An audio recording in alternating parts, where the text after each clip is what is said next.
A friend called me this morning, very stressed out and distressed about some situations that she's had to deal with this past week.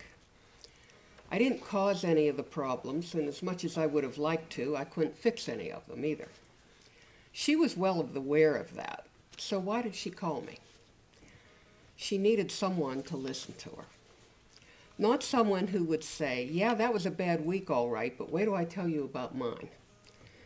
But someone who would listen from the heart for however long it was needed. I'll get around to telling you what listening from the heart is in a minute, but first I want to talk about what it isn't. Listening to sounds but not processing them is an ability that we are born with. In fact, some researchers say that we hear while we are still in the womb, but we don't think about what we're hearing, we just hear it. The same is true of newborns. But soon after birth, we start to respond with our minds to what we hear. We are now hearing with our ears and our brains. Our brain recognizes our mother's voice. We are soothed by quiet music. We're scared by loud noises. As we grow, we develop that ability, and that is how we learn. We hear people speaking, and we learn how to speak. We learn how to carry on conversations. We become capable of going to school and internalizing the concepts the teachers present to us. We become sophisticated enough in our hearing that we can take in problems and formulate solutions to them. We carry that into our employment life, too. We get paid for hearing what is needed and giving back a solution. That solution might be our thoughts or our labors, but whichever the case, it's a workable trade-off. All of this works very well for a child or for an adult in superficial relationships, but it does not work in personal relationships.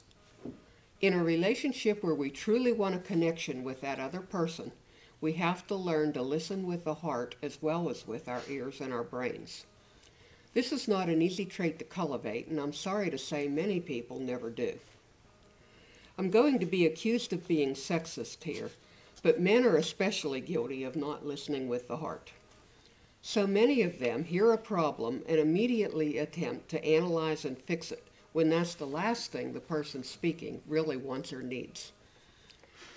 And while I'm at it, I may as well be anti-Semitic and say that many Jews also seem to have a problem listening with the heart.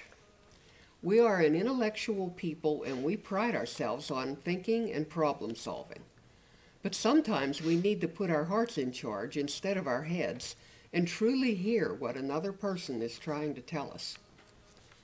So what exactly is listening with the heart? First off, it's the willingness to allow the person speaking to do so without having us interrupt. Secondly, it is listening to that person and allowing yourself to feel the emotions they are expressing, verbally and otherwise, while they speak. It is understanding and sharing what they feel as well as what they say. It is refraining from only half listening because you're formulating solutions or antidotes when none is called for or needed. When you listen with your heart, you are giving the speaker the comfort of knowing that someone not only understands, but is willing to be connected to him in the issues in his life. You are giving someone the gift of knowing that they are not alone in whatever they are dealing with. I've often had someone say to me that they're uncomfortable in going to a funeral home because they don't know what to say to the family of the deceased. My response is always the same. It doesn't matter what you say, or if you say anything at all, because no one's going to remember it anyway.